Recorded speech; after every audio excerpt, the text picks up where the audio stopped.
शुभ सकाळ, शुभ सकाळ, शुभ सकाळ. नमस्कार सर्वांना. डिसेंबर महिन्याचे काही शेवटचे दिवस आणि फिरण्यासाठी एकदम उत्तम काळ. तर आज आम्ही तुम्हाला घेऊन जाणार आहोत अशा एका सफरवर की जिकडे एका बाजूला सह्याद्रीची थंडी आहे आणि एका बाजूला आहे विस्तीर्ण असा समुद्र. चला तर मग पाहूया आज आपण कुठे जाणार आहोत ते. हा पहा, ताम्हिणी घाटचा रस्ता खूप सुंदर अशी प्रवासाला सुरुवात झालेली आहे आणि ताम्हिणी घाटमार्गे आपण जाणार आहोत दापोलीला.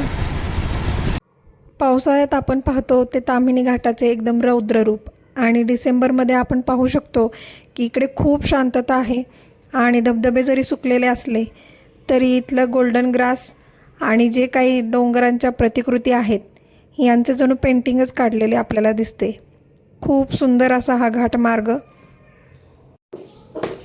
2025 वर्ष अखेर असल्यामुळे थोडीशी गर्दी जरी असली तरी सरत्या वर्षाला निरोप देण्यासाठी बरीच लोक हे फिरायला जात असतात आणि त्यापैकीच आम्हीसुद्धा एक.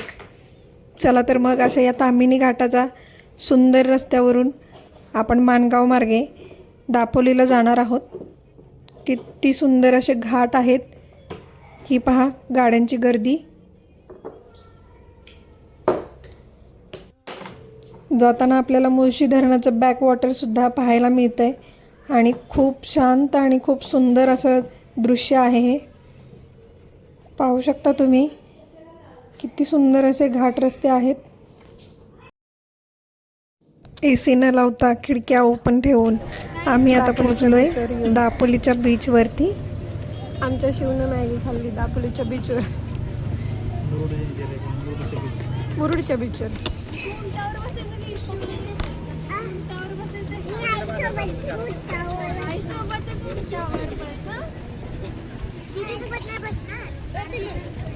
आता आम्ही पोहोचलो आहे. थोडासा नाश्ता करून घेऊन पुन्हा आम्ही जाऊ बीचवर मस्ती करायला. चला तर मग भेटूया बीचवर. हे आहे बीच टच रिसॉर्ट, ज्याचं नाव आहे दुर्गा बीच रिसॉर्ट. सुंदर सकाळ आणि सुंदर असा व्ह्यू. बीचच्या अगदी समोरच आहे हे रिसॉर्ट.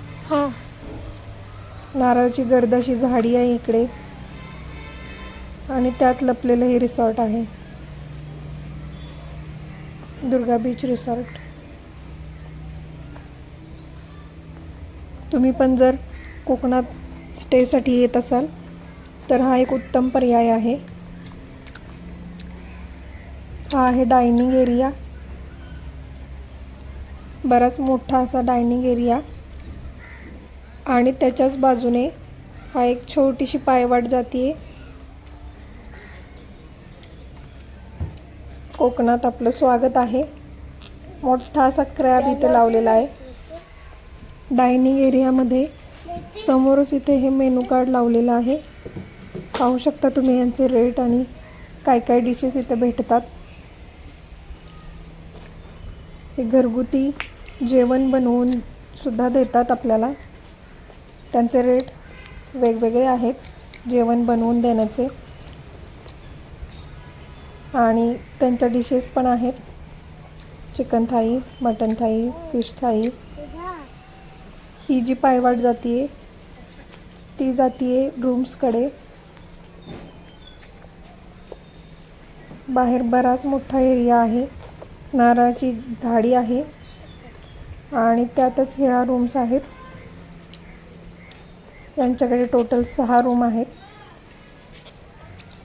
ह्या 1 आणि 2 नंबरच्या रूम थोड्या मोठ्या आहेत. ही त्यांची विहीर आहे आणि तिथूनच पुढे गेल्यानंतर बाकीच्या रूम्स आहेत. खूपच सुंदर आणि निवांत असं स्टे इथे आपल्याला भेटू शकतो.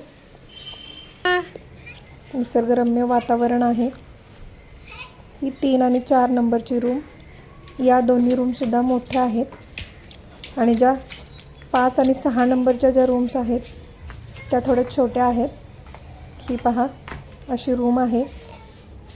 बेड मोठा आहे. मोठी 3 माणसं तरी सहज झोपू शकतात इथे किंवा एखादी फॅमिली असेल तर तीही कम्फर्टेबली झोपू शकते. त्यानंतर इथे वॉशरूम एरिया आहे आणि हा आहे वॉश बेसिन आणि एक छोटासा आरसा. रूमच्या बाहेरही भरपूर जागा आहे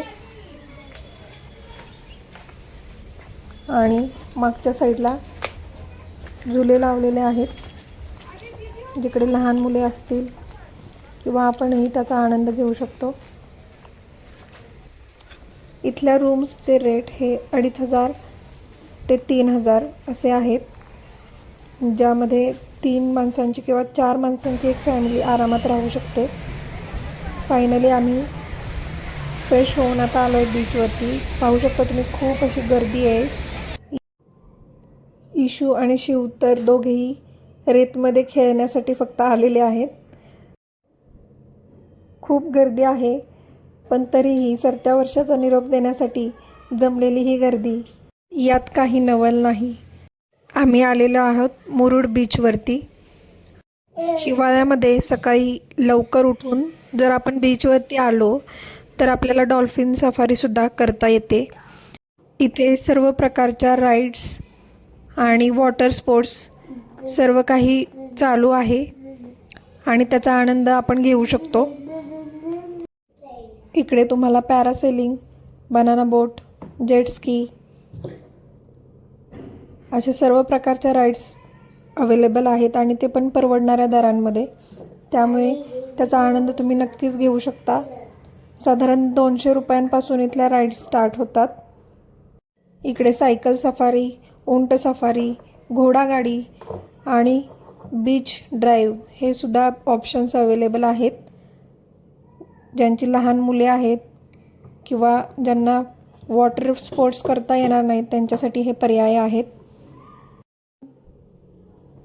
बीचवरती फिरून आणि खेळून दमल्यानंतर भूक लागतेच. मग इथे भरपूर असे स्टॉल्स अवेलेबल आहेत की जिकडे तुम्ही गरमागरम भजी, मॅगी, शहाळं आणि कोकणी पद्धतीचं जेवण यांचा आस्वाद घेऊ शकता. हा पहा आमचा किल्ला बनवून झालेला आहे आणि बघता बघता सुंदर असा सूर्यास्त आपल्याला पाहायला मिळणार आहे. सूर्यास्ताची वेळ झालेली आहे. पहा किती सुंदर असा सूर्यास्त झालेला आहे. आता आम्ही थोडीफार फोटोग्राफी केली. सूर्यास्त पाहून झाल्यानंतर गर्दी थोडीशी कमी व्हायला लागली आणि आता साधारणतः 7:30 वाजलेले आहेत आणि पाहू शकता तुम्ही इथले स्टॉल्सवर किती गर्दी आहे.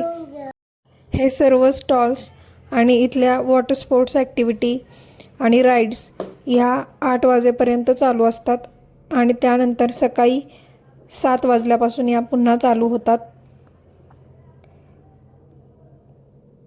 खूपच सुंदर असं हे रात्रीचं दृश्य आहे इथलं.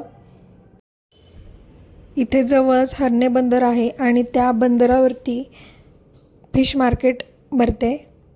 तर तिकडून आम्ही फिश आणले होते आणि ते बनवायला दिले होते.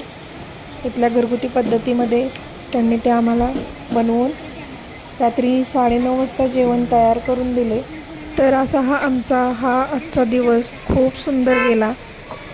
Good night.